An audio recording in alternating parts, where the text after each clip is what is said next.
This is a Ben Frank Connection presentation.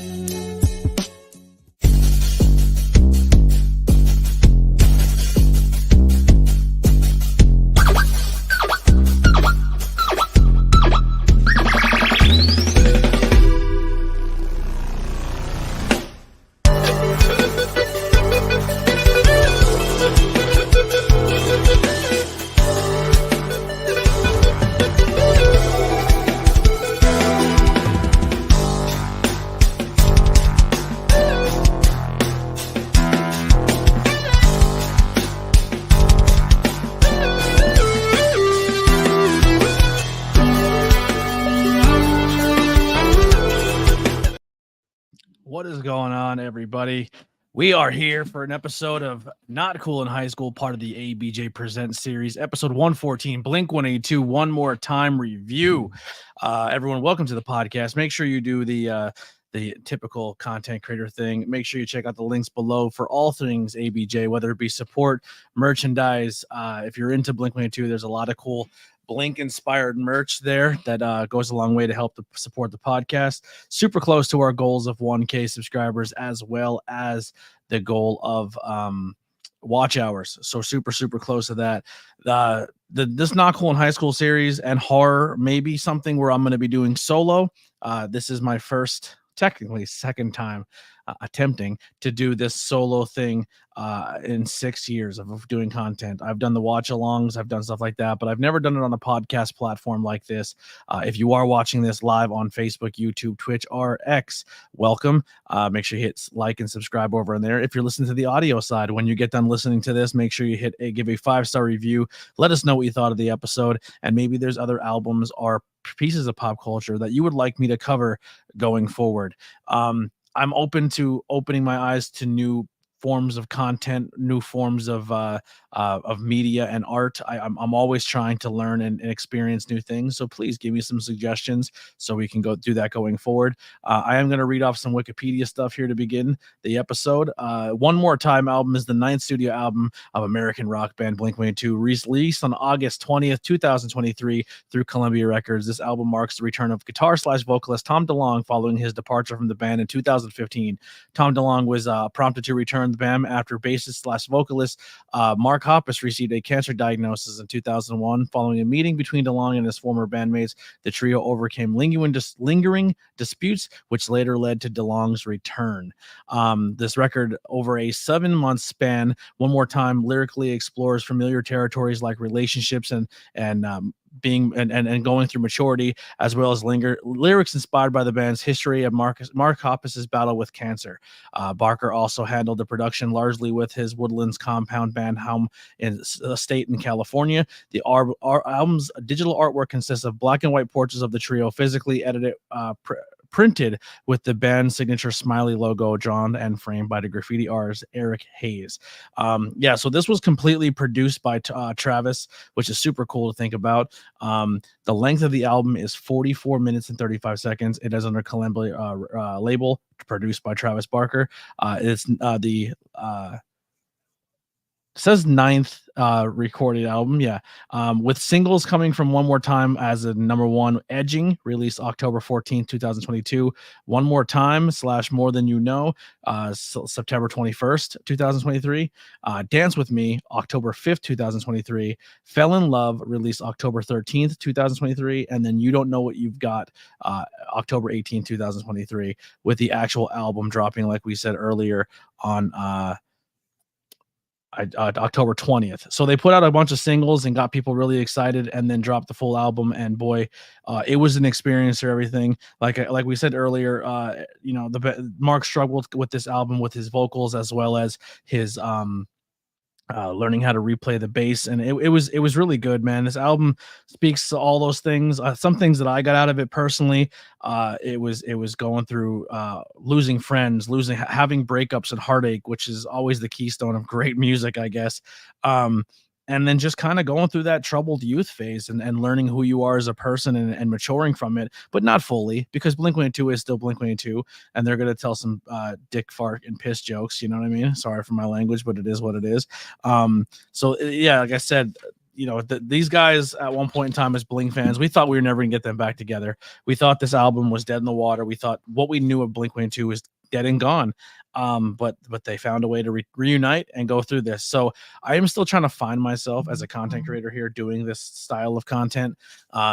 But the thing is, I'm going to learn as I go. So maybe an album review this time isn't going to be the same as it was previously, or anything like that. So it's going to be kind of a different avenue for everybody. These solo episodes, I'm not going to try to string out for 30, 45 minutes. We'll see how they go. But this first one's probably going to be a little shorter and sweet, only because it is my first crack at this, and it just trying to find it as I go. But I'm going to kind of go through every album, every track on the album, kind of tell you how I felt about it, what I got out of it. The Blink-182 real fast, just to kind of go back, but Blink-182 is a band that I would say is my favorite band. They've been around for some of the hardest times of my life, been around for some of the most difficult situations, and I grew up with this band, and they kind of taught me as a young person who felt like he struggled to fit in that it's okay to be weird. It's okay to be yourself. It's okay to be unapologetic and say what you want, because people are going to know your intentions are good if you crack it off color joke or say something offensive. But yeah, it's so Blink-182 was kind of that for me, where it's just like they kind of gave that attitude of like, I don't give a fuck what you think about me, and that's what made Blink-182 insanely special. And the band grew up in front of us. And I mean, I think they're one of the most versatile bands, for me at least, because they can put out a pop punk, they can touch into the realms of emo, they can touch into the realms of new metal. They have those really fast, crazy punk beats and insane complex drum patterns, but then they can break things down and do things like Stay Together for the Kids and Adam's Song. And I'm just giving you a little taste of Blink, because I'm sure there's gonna be more Blink albums to come, with future guests that they may join me on future Blink projects, and a lot of this might be regurgitated, but it is what it is. But this album for me also felt like it was speaking to its previous albums, and almost speaking more towards Enemy of the State. It felt like there's a lot of Enemy of the State like Easter eggs and things in this, whether it be the na-nas or the ending. I literally forgot what song it was, but the ending of I Think You Don't Know What You Got Till It's Gone. It sounds like the end of that song transitions into that long drawn out note, which leads to the beginning of What's My Age Again. That like it ends with that and looks like it picks up with that. And it's almost like a reminder track. And then there's some tracks on this album that I feel like they kind of all blend together and they all tell one story, which is kind of cool too. So let's get right into it. The first time you turn the song on, the first song you turn on this album is going to be the Anthem Part 3. And if you look at the track list, or you're kind of on Spotify or whatever it may be, because consuming albums is different. Like growing up listening to Blink, you put your album in, then you had your track, and you turn to the back and you read the albums. Like me, I would pull the music out, and I would actually read the lyrics as I'm listening to it, because that for me, that's how I not only got the feeling of like reading along, and I can comprehend the lyrics and I can interpret them the way they make me feel, as well as learn them, and then I can sing along when I listen to this album on absolute repeat. Enema of the State obviously is that album that you first turn on and it goes through the entire tracks and you're like, this is fucking awesome, this is so different, and at least for me. And then it ends with the anthem, and the anthem is exactly what it was. It was one of the songs that stood out to me the most, and I was like, man, that's like the banger song, like that speaks to you. And then Anthem 2 hits you at the beginning of Take Off Your Pants and Jacket, and you're in the same vibe. You're like, wow, I've grown up since that. You know what I mean? I'm not the same age as Blink, but I'm an adolescent growing up, and they speak to me. They speak to that youth in me, because they went through some of that. And then Anthem 2 hits, and then this album kicks off with Anthem Part 3, and it's kind of like a callback to those two, and speaking to those two of just like, all right, you did what you got to do. You went through what you went through. Now it's time to fucking get on your shit and get things done. And it was really, really cool. I will say that I kind of wait for the end for that, but the song starts and there's a drum solo, and there's like a little drum fill that Travis hits, and it's just it's undescribable. But once you feel it and you hear it, you get that holy shit, Blink is back. And the last two albums with Matt from Alkaline Trio were really good, and I really liked Matt. And Matt had the same register of voice as Mark, so they sang very similar. And now with this album too, kind of getting ahead of myself, or I should have said before, Mark, Tom, and Tom all have this different register, and your Mark, Tom, and Travis all have this different register. And Travis sings on this album, and you hear him sing, and he has almost a like lower than Mark, and it's really cool. But anyway, the drum hits, and you feel it. Blink-182 is back. You feel that energy of Blink-182, and you're super excited. It's everything you want for the anthem part 3 to be. The lyrics of this are insanely powerful, at least for me on my end, because I went through a lot this past couple months. I'm not going to get into all of it right now because I want to talk about the album, but it just spoke to me like when you hear the first lyric is everything that we tried. We keep waking up to that light. We see risings of new tides and starting up a new life. When your head is hanging too low and your heart is about to explode, you can make it anywhere go. There's no fear when you get here and give up that ghost. And then it just goes into this chorus and the hook, and it's just like when you feel like you've fallen off that list, when you're clenching both of your fists, you aimed, then you just missed. Let the record show that you're fixed. Don't you give up now. Give up and resist. And it just has that like, listen, everything that you went through before, you're on a new high, a new ride, and that old shit ends, and you're not going to quit. And this song is insanely powerful, at least for me. And then just to hear the end of the song, like I won't fail, and it just sets up that tone of like, this band is reborn. This band is at a different level. They that friendship is back, and this is the best way that they spoke to their previous selves, and is telling the previous selves as well as the fans that they're back. And like this is exactly what Blink needs to be. And that, like I said, that first song hits, and it hits so hard, and you're super excited about it. And then we get into our next song of the track, which is Dance With Me. Now, Dance With Me is a little different. This is your old school Blink. This is your What's My Age Again, all the small things. It starts off with Tom's voice, and it says, when I teach masturbation, I'm always like, just have fun with it. And then you're like, Tom's still a kid. Tom's having fun with this again. Tom's back with his boys. They're making inappropriate jokes. And then this entire song is kind of based on, is it like a Green Day song, like masturbation joke? And it's a little bit of everything. It's a little bit of a breakup song. It's a little bit of coming back together song. It's a little bit of everything, but it kind of hides behind this thing of let's dance. Just let's get it out of our systems. Let's get happy. Let's party. You got the ole, ole, oles. We're doing it all night long. So are you having sex? Are you having fun? Who knows? They're one and the same. And the song is like, it just brings back that old school feel of Blink, and it's super powerful. And then we get on to our next track, Fell in Love. It's mature, but still has fun. It's generally growing up and reflecting on past relationships or a current relationship, however you want to interpret it. I know I pretty much interpret a lot of this as building off of a breakup or a divorce, because that was one of the things Tom struggled with this. He walked away from Blink-182 because he just had a lot going on with his life, and he wasn't happy in his life, but he also was finding new things about himself. And whether you believe in what he believes or not, he left to go chase aliens and chase extraterrestrial and learn the unknown. And he kind of accomplished it. Like everyone kind of, myself included, was like, Tom's fucking crazy. And we all knew about Tom's projects and stuff and all that, but it was like, the government starts declassifying documents, and they're giving credit to Tom's organization. And you're like, did we just find out that there's really extraterrestrial out there? And Tom's been right this whole time. And then it's kind of like, he humbled himself to be like, yeah, I kind of was right on things. And knowing that information kind of fucked with my head. I lost everything. He lost his wife and stuff. And like, at least that's what they say in this interview that I will be talking about in a second here when I fill in between the next two songs. But yeah, and it's and you just kind of have that you fell in love thing, and it sounds like a song of reflection. I could be wrong, but the starts off with late night and I'm feeling kind of lonely, driving home, no one's waiting for me, I don't miss the days before I fell for you. So to me that seems like it's a reflection song. But then he reflects back on how they met and when they fell in love, and then there's a little bit of na na nas in there, which could be that old school Blink-182 callback right there. Yeah, it's a fun song. I really enjoyed it. It's a little bit of fun, it's a little bit of catchy, but it's also a little bit of meaning there, which is important. Then we'll get to the next track, Terrified. Now, when I heard this one, I immediately paused it, and I was in the car, and I just said, like, this is this is Blink. Like, this is Blink, but this is Boxcar. This feels like Boxcar Racer.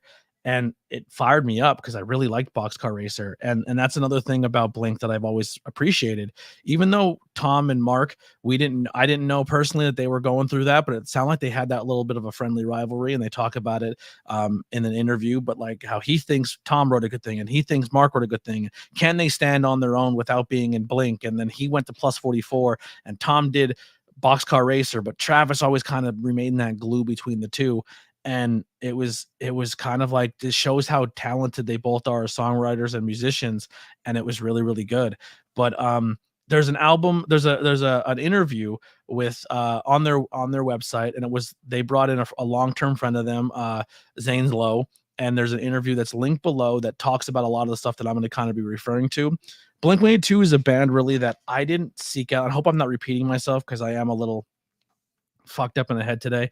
But I it's one of those things where I didn't really seek out them. I didn't learn their dirt. I didn't learn about them. I just kind of grew up with their music, and I let what came through the speakers reflect to me and make me feel. And it's insane listening to that album or that interview with Zane, where it felt to me like everything of who they were as people that I didn't seek out and didn't try to like learn every detail about them. They translated through their music so well. And like, I would see interviews growing up at like TRL, growing up watching all that. But it was one of those things where I didn't seek them out or try to get into their personal life or learn personal things, because it was punk. It's punk rock, man. Just let them live their life, let them do their thing. And I kind of treated it that way. But then listening to that interview all these years later and listening to their music this entire time and growing up with them, you kind of felt everything. Like, it was like confirmation for me. And when I first heard Terrified and I got that Boxcar Racer vibe, it was fun because when they said in that interview, like, this was an old Boxcar Racer song that they kind of reimagined and brought back.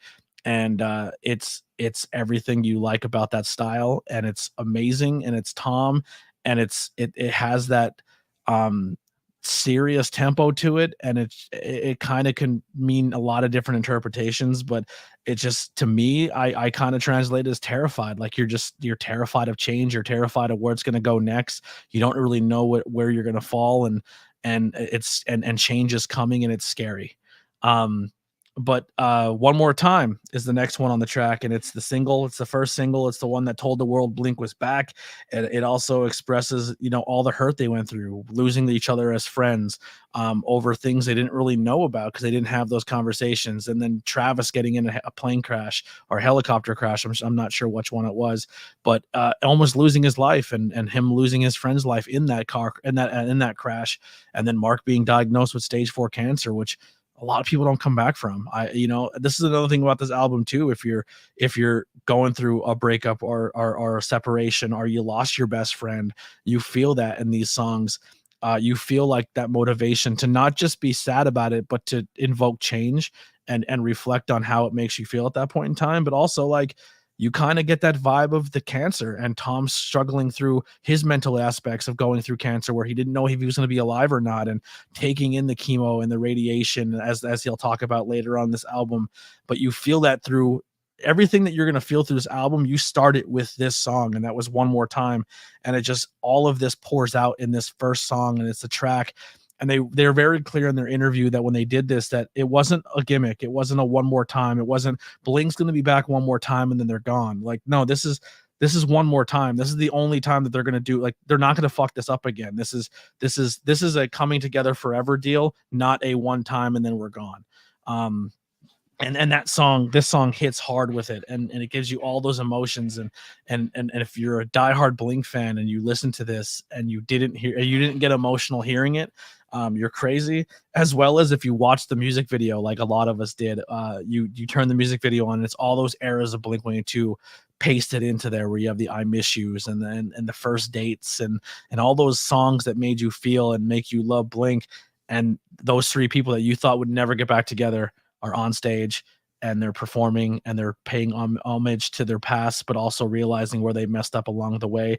And they're being forthcoming and honest with their audience with that. And you appreciate it. And it sets the tone for the album. It sets the tone for why we were excited for the album. And it's a great song on the track. Yeah. So in the chat live, Courtney says, "Is this album already out?" Yes, it's been out since October. I'm really late going through everything because everything that I was kind of going through, I didn't really consume a lot of media and review it, or I didn't do anything. So I'm kind of catching up on a lot. But this album I did listen to on day one. But I'll get into all that later because the topic is the album. So the next track here is "More Than You Know."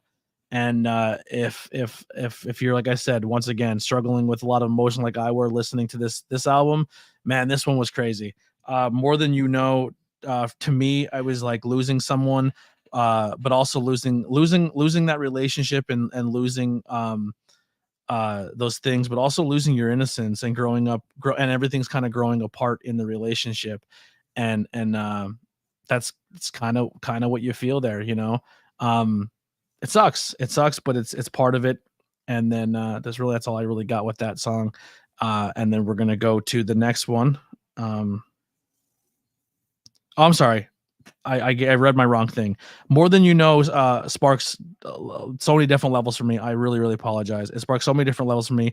Losing your friend, losing your life, breakups, it covers a lot of ground. It covers the emotion of like mortality and all of that, and it pours through into a song that has like a catchy dance beat track to it because Travis is just so insanely complex with drums, and it's fun. He's really good, and he can turn a really serious song with a drum beat into something extra intense, or he can turn it into a party dance jam. But the next song, Turn This Off. It's 23 seconds of just Blink being classic Blink-182. It's full of vulgarity. It literally starts off, if it says, if you're too sensitive, well then turn this off. If you're offended by these words, then please fuck off. If you're an asshole, with a dick, or then something I can lick, then maybe we call ourselves proctologists. And then that's Mark's first verse, and then Tom goes into a verse that says, when I took you on a sushi date, you took me home, sadly pumped away on your stomach, face, or ass. It's your fault I came fast, so don't blame me. Don't blame it on me. It's you. It's a you thing. And that's essentially the track. There's a 2-verse. It's done really, really fast. It's only 23 seconds long, and it's those old school Blink-182 Memorial Days. It's those really, really funny, vulgar songs. So they're going to say as much negative, like funny, perverse things on it, and it just kind of breaks up that mood of the album, and it's fun. It's fun. And then the next song, When We Were Young. This one is young love, but also growing apart. This is what I was saying, but also losing that innocence in your relationship, because when you fall in love young, and then as you grow older, those feelings do get older. And then, you know, sometimes when you're someone like a Blink kid, maybe you don't mature as much as your partner does, and it causes issues. And that's kind of what I got out of this song, More Than You Know. It's hard. It's hard. I'm sorry, not More Than You Know, When We Were Young. And that's kind of what I get out of that. And it's kind of like you reflecting on the times where you were immature, but maybe they were the good times, you know. Our next song on the track, Edging. It's comedy, but still very, very much speaks to you as a troubled youth, and being an anthem, and accepting who you are. Edging obviously is a terminology that you can go Google on Urban Dictionary or wherever it may be, but it's kind of that thing where it's like, if you think I'm down, I'm not. Like, you can get the rope, I'm a punk rock kid from came with hell with a curse. She tried to pray away, so I fucked her in church. So it's like, it's that rebellious, it's that young youth, F the world type song, and it kind of lends to that old school thing.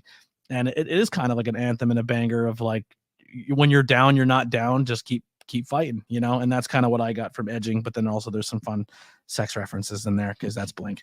Then we get to the next one, track 10, You Don't Know What You Got.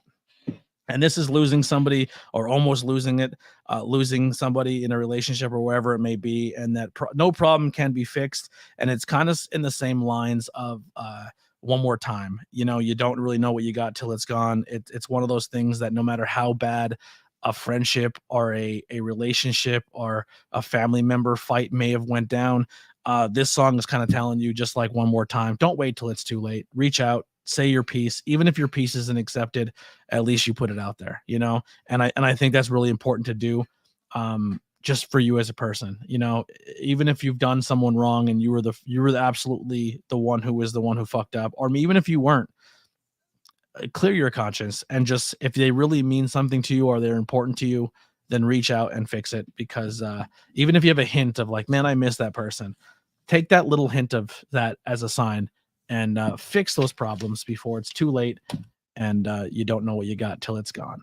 All right, next song on the track, Blink Wave. This one's really interesting for this one because it's like a new age song, and I think they know that because they kind of named it Blink Wave instead of New Wave. But it seems like the band's really paying tribute to that style of music and maybe some bands that inspired them growing up. But it also keeps staying in that Blink style. It keeps with the tone of the album and everything that is Blink and what Blink normally sings about, but it's done in a completely different style. And once again, it just shows the diversity and the skill of Blink-182 that they can do any style music or any tempo, and they can make the fart PP jokes, or they can do the serious tone, and it all works, and it just shows the talent of Blink-182. Now these Lex songs, talk 12, 13, 14, and 15, all blend together for me. And I'm going to be completely honest, when I tried doing this, the last take is where these are the songs that fucked me bad. Bad news. A breakup isn't easy, but you must find yourself and find happiness. And that goes for either side of the breakup, right? So if you're the one being broken up with or the one who's doing the breaking up, happiness is important and you must find it. And it's not always the person's fault, or maybe it is, but it's something that you have to kind of get a little selfish with at times and find your own happiness. And if you do go out and it's not what you're looking for, always, there's at least you look at that positive and that friendship, and it's something you can build towards going forward, whether it's a friendship or whatever it may be. But but the song also doesn't let you negate the amazing times, and you also do need to move on from them. And then Hurt comes, and it's an interlude, and it's the beginning to Turpentine, but also the lyrics of that kind of speak to how you feel hearing the bad news. Because when that song goes, it's not a full track. I think it's only like a minute and a half. But it's essentially like, have you hurt like this before, when your heart's already torn, when your tears are on my mind, when we fall there every time? Have you loved like this before? Someone's heart is laid on the floor. Yeah, I know that love is blind. It's those damaging. It's damaging in those eyes. And it's only like really quick lyrics, but it's, like I said, it's an interlude that leads into the next song, Turpentine. Turpentine is, at least to me, a deep fucking song. Turpentine is essentially the breakup, and after the breakup is done and you're separated and you're in your space and they're in their space, and you're just struggling with self-reflection and struggling of who you are, and understand, maybe taking all of the blame, or just trying to understand what happened. And it talks about doing stuff in here of like, quitting your job and going to a bar and kind of maybe drinking or doing things to numb that pain. And no matter how horrible you feel or how low you are, the only way you feel like you can get clean is like by extreme measures. And that turpentine can be literally whatever your mind may take it to. But you just feel like you can never get clean. And turpentine is like a really, really obvious, like paint thinning, fucking cleaning agent. And if you're feeling you have to wash yourself with that, it just kind of reflects on how low of a place you're at. And then you're kind of in this song also putting yourself out there. And then as he goes into the last verse, he kind of puts that that humor back into it, where it's kind of like he talks about things, but he still kind of relates to it with his dark humor, where he's like he says about sticking your dick in Ovaltine and snorting a bag of Dramamine, douse yourself in gasoline, throw up in a limousine, jack off to a magazine, wash yourself for turpin, and then he says tine, god damn it. So he ends it on like a funny note, but you can still tell he's hurting. So he's trying to, like, it is that coping is in the song as well, at least to me. And like I said, I can be way off basis, and Blink-182 could have a completely different meaning. But that's the beautiful thing about art. It's up to your interpretation and how you feel. And then Fuck Off is the 27-second song that it seems like it's going to be the funny one, where it's just like, hey, funny jokes, maybe inappropriate stuff to kind of lighten the mood. And this one kind of feels like Turpentine, where it's like, at least with me, where I struggle with putting my emotions, my feelings out there. And the lyrics is like, shut up, you talk too much. You talk too much, you talk too much. Shut up, you talk too much. You talk too much, you talk too much. And then it ends with one more of that. And then it says, you talk too fucking much. And it's because when you do put yourself out there, and say to some people you need help, or you're hurting, or you're lonely, or anything. Everyone else is kind of going through their own things, and not everyone's going to be there for you. And sometimes in really hard situations in your life, you're going to have to fight those demons and battles alone. And sometimes it's hard, and some people can't do that, and sometimes it's probably exactly what you need. I'm not spiritual. I don't believe in a higher power, but I believe in the universe, and I believe. I guess this quote is a Bible one as well, but it's kind of like you won't be given too much that you can't handle. At least that's what they try to tell you, so you don't do anything horrible to yourself. But it's kind of like that. But this is like, you talk too much. You talk too much. It's kind of you saying like, yo, be quiet. People don't give a shit about your problems, and kind of move on. And that's a shitty place to feel, and that's a shitty place to be. And that's how that one spoke to me, because that's kind of where I was for a good 9-10 months. The next song, Other Side. This one was hard for me to kind of disservice how it made me feel, or where I like how I relate to it. I'm going to be honest. But it feels like it's not holding on to ill feelings, but going on with the person that you may have ended it with. So it kind of says here is like, we'll never be at the same stage, but we'll always have that coffee life. We'll see each other again on the other side. So maybe in a spiritual way, maybe we'll catch up on the other side when this life is done, and still be friends, or still care for one another, but maybe not on the same level. It just kind of seems like you're letting go of ill feelings, and don't hold on to things you don't need to. That's kind of what I got out of Other Side. Then I got the last song, Cut Me Off. Not the last song. Sorry. I have two other tracks that aren't on here because I think that deluxe edition or whatever, but the next one was called Cut Me Off.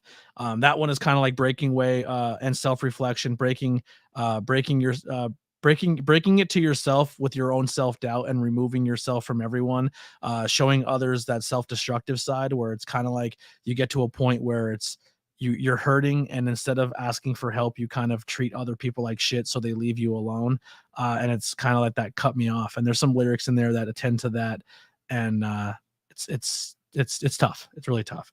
Next one on my track list that I don't think is on the actual album, or maybe it will be, because the album that I'm reading right here, kind of going through the lyrics, it is a little different. I should probably let's look at the actual track list on the Wikipedia. That would probably help out too. Fuckface, Other Side, Childhood. Yeah. So Cut Me Off and See You are digitally exclusive tracks, but when they put them in the album, they ended the album still with Childhood, and they put these two songs there. And then that last one here is See You. And it's, for me, it said, if I feel like I was struggling with the person you cared about, and maybe learning what went wrong after the fact, and it still might be too late to fix it, but at least you have that closure. And that's kind of what I got from See You. And then Childhood, the very last thing, is realizing childhood trauma and a huge reason why you are who you are, but also reflecting on the good times of your childhood, and never thinking that you're going to be where you are in your current spot right now. So when you look back at your younger self, you don't imagine yourself at the age you are currently. And at least for me, I didn't think, I never planned of like what I was going to do, because I was that punk rock degenerate kid. And it's just kind of like this album is looking back on their great times as a band, and great time at their friendships. And almost like I said before, it feels like this album is talking to Enema of the State. And this album is kind of telling that album, like, man, you did it, man, through everything you guys went through, all of the albums, all of the heartbreak, all of our separations, and almost dying and coming back. They still have that childhood. The title of the track, they still have that childhood in them, and that's what kept them alive and was able to fix their friendship later on in the future, because they remembered those good times, and they were able to fix it, and they're kind of proud of themselves looking back of where they were and where they are now. Yeah, the album is super, super good, and like I said, it was very, very hard to review this one and talk about it. This is my second take doing it. The first time I did it, man, I broke down. I actually deleted all the footage. I got rid of it. I ended the stream early. I couldn't physically finish it because it was hard. It talked about a lot of stuff that I don't even think I even fully coped with. And listening to the album again and getting prepared for today's episode brought a lot of feelings back. Plus, I'm going through some stuff personally with other things that still hurt and that are sucky right now. But we'll get through it. Hopefully, Ziggy the cat finds his way home, because it sucks. But yeah. That's all I got, man. It was a really good review, really good album. Well, not a really good review. That's up to you guys.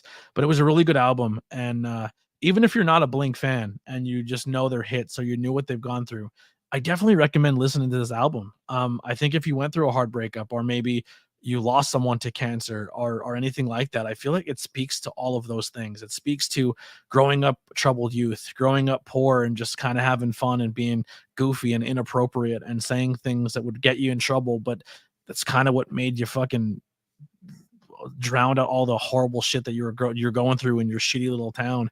And just being with your friends. Like, Blink's about that. It's about being that kid and having those breakups, and emo music and punk is just kind of like heartbreak and heartache anyway, but also like not just from a girl standpoint, but our boyfriend standpoint. It's also losing your best friends, and that could be even harder than a breakup sometimes. You know, you have that really good friend that you're like, man, that was my homie, that was my ride or die.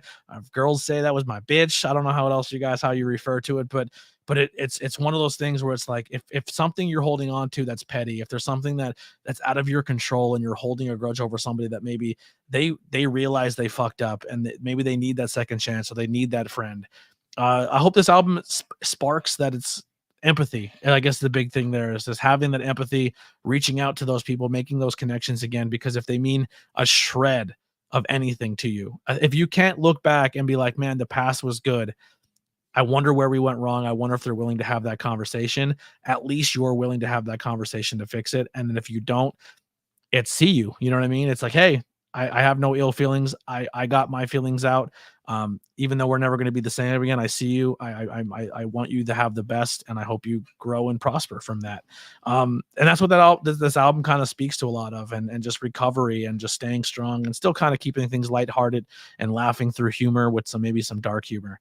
But that's going to do it for the album review. I hope you guys enjoyed it. I try to stretch it out a little bit to a half hour, 45 minutes, because I feel like that's the norm for a podcast. I think when people look at a podcast and they don't see that hour mark, I think a lot of like hardcore podcast listeners skip over that episode because they feel like there's not going to be enough substance there. Once again, this album review was completely based on my own feelings and what I was going through at that point in time.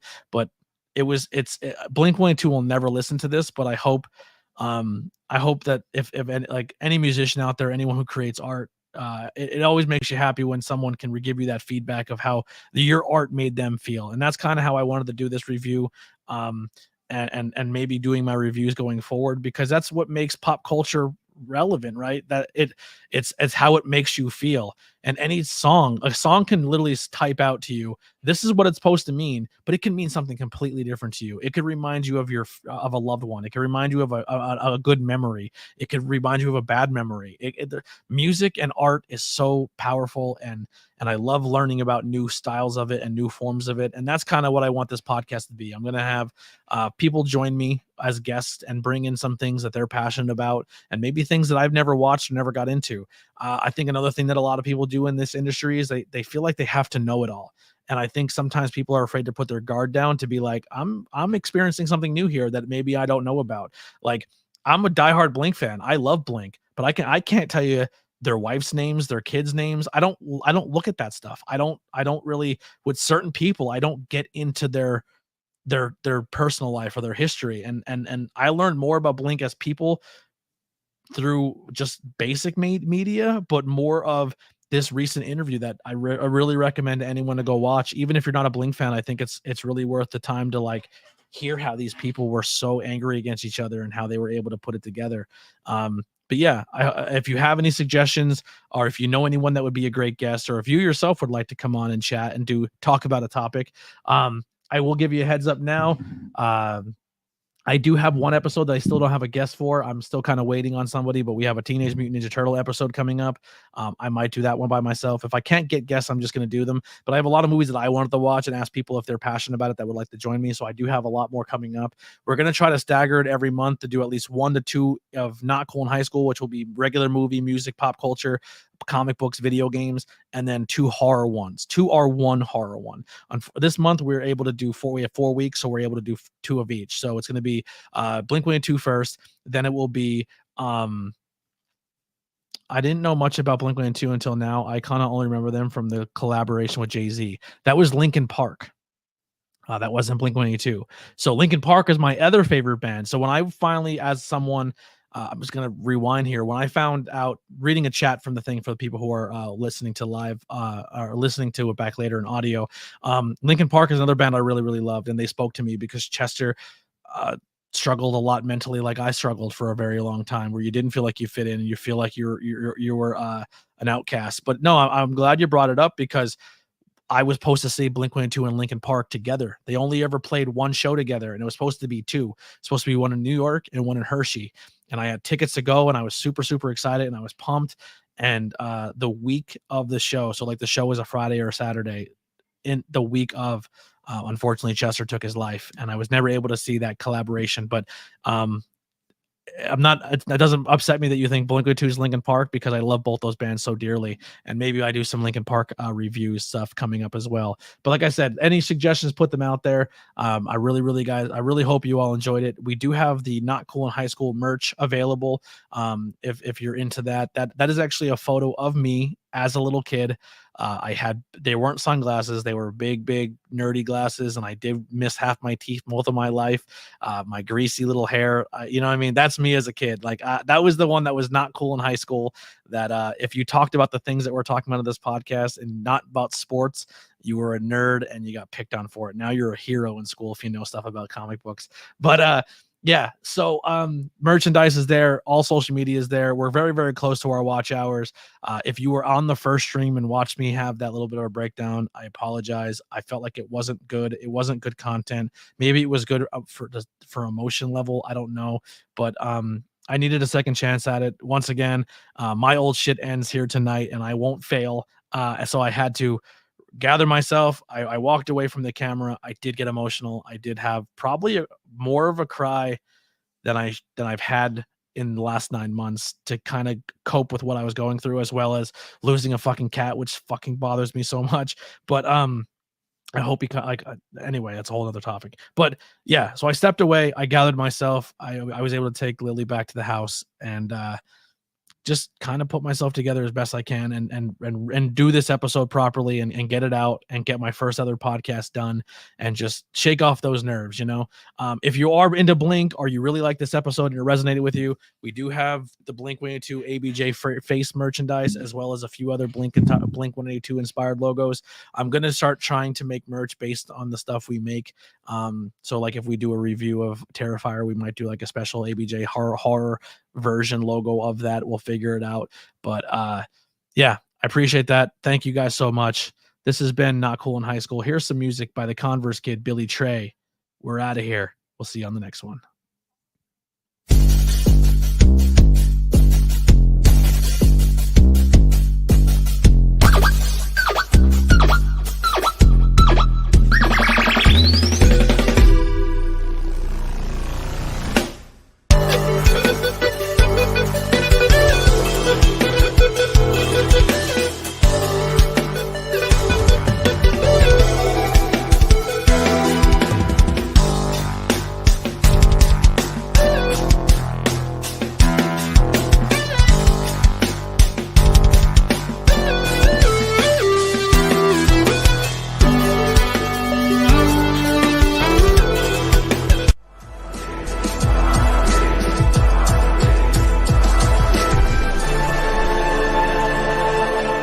Thanks for watching this presentation. Like, share, and subscribe for more.